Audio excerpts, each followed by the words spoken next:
நானும் என் வீடும் என் வீட்டார் அனைவரும் ஓயாமல் நன்றி சொல்வோம். நானும் என் வீடும் என் வீட்டார் அனைவரும் ஓயாமல் நன்றி சொல்வோம்.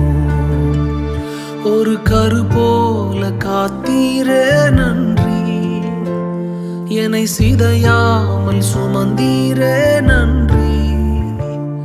ஒரு கரு